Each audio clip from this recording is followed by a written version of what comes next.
اللہ کا جو دربار لگے گا اور اس میں فیصلہ ہوگا، وہ فیصلے کا دن ہے، وہ بدلے کا دن ہے، وہ کامیابی کے اعلان کا دن ہے۔ ساری انسانیت، سارے انبیاء کی مدد کرنے والے، ان کے اعوان اور انصار اور صحابہ اور علماء اور محدثین، سارے بادشاہ، ساری فوجیں، سارے سائنسدان، سارے صنعت کار، سارے بڑے بڑے زمیندار، سب انسان ہوں گے اور جنات ہوں گے اور فرشتے اور اللہ کا دربار۔ آج بتایا جائے گا کہ کون کامیاب ہو کر آیا ہے۔ اللہ کے دینے کے دہانے بہت بڑے ہیں، اس لیے کامیابی کا پروانہ یہ ساری انسانیت کے سامنے، اور اللہ خود اعلان فرمائیں گے کہ آج میرا بندہ ایسا کامیاب ہو کر آیا ہے کہ کبھی اب ناکام نہیں ہوگا۔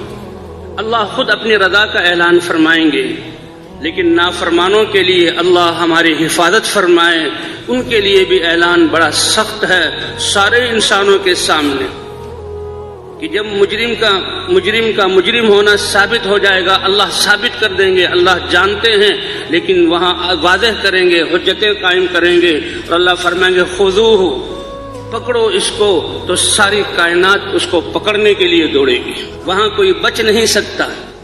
تو بھئی دنیا ہی میں ہے سنبھلنا، اپنے آپ کو بچانا، تو سب سے بڑی دولت ہدایت، اللہ کی معرفت کا نور، اللہ کی ذات کا یقین، یہ سب سے بڑا علم ہے اور سب سے بڑی دولت۔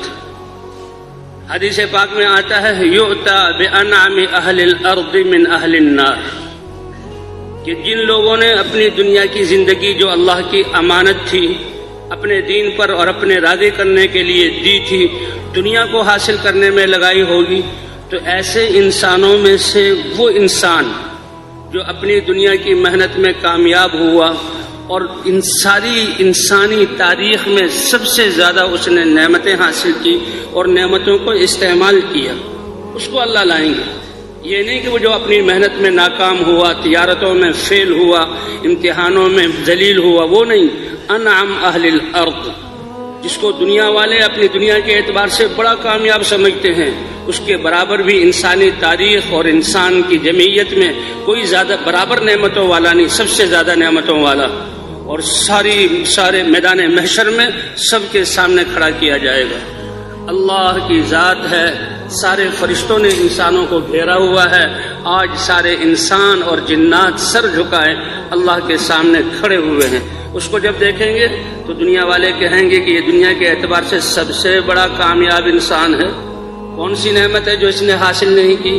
بادشاہت، مناصب اور وزارتیں اور دنیا کی نعمتیں اور صحت اور خوشیاں، اور جو دل میں چاہا وہ پورا ہوا، لیکن آخرت کا سرمایہ اس کے پاس نہیں ہے۔ اللہ جبرائیل علیہ السلام سے کہیں گے جبرائیل، اس میرے نافرمان بندے کو اٹھاؤ یہاں سے، اور وہ جہنم جو اس کا ٹھکانہ ہے اس کے شعلوں میں ایک غوطہ دے کر لاؤ۔ جبرائیل علیہ السلام اپنی رفتار سے چلیں گے اور جہنم میں غوطہ دے کر ٹھہرائیں گے نہیں، اس کو نکالیں گے اور پھر اسی جگہ لا کر کھڑا کر دیں گے۔ محشر والے دیکھ رہے ہیں یہ کیا ماجرا ہوا۔ اب سوال ہوگا اللہ کی طرف سے، اے میرے بندے، کیونکہ بندے تو ہم اللہ کے ہیں، کوئی نافرمان ہے، کوئی فرما بردار، اللہ اپنے فرما بردار بندوں میں سے ہمیں بنا لے۔ اے میرے بندے، اللہ یہ کہیں گے هل مر بک نعیم قط، دنیا میں بھیجا تھا، کیا کوئی نعمت تمہارے سامنے سے گزری بھی ہے؟ یہ عجیب قسم کا سوال ہوگا۔ ارے وہ تو نعمتوں کا مالک تھا، اس نے اپنی چاہت کے مطابق ان نعمتوں کو استعمال کیا اور ان کے مزے اڑائے، لیکن سوال ایک عجیب ہے، کیا تمہارے سامنے سے کوئی نعمت گزری بھی ہے؟ وَهَلْ رَأَيْتَ خَيْرًا قَطْ، دنیا میں کوئی سکھ کا، مزے کا، خوشی کا سانس تم نے لیا ہے؟ کوئی بھلائی تم نے دیکھی ہے؟ یہ عجیب سوال ہے، انسانوں کی سوچ کے خلاف۔ یہ جواب دے گا، قسم کھا کر کہے گا، اے رب العالمین تیری ذات کی قسم، کوئی نعمت میرے سامنے سے گزری بھی نہیں، استعمال تو اگلی بات ہے، اور کبھی میں نے سکھ کا سانس بھی نہیں لیا۔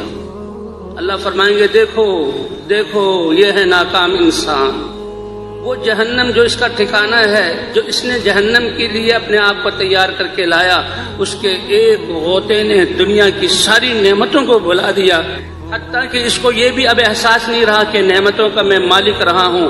یہ کہہ رہا کوئی نعمت گزری بھی نہیں، یہ ہے اس دنیا کی حقیقت کہ میری دی ہوئی زندگی اور لمحات اور نعمتوں کو یہ ضائع کر کے آیا ہے، اور اس کے بارے میں فیصلہ ہے کہ جس جہنم کے جھونکے نے اتنا اس کو عذاب دیا، ہمیشہ یہ اس جہنم میں رہے گا۔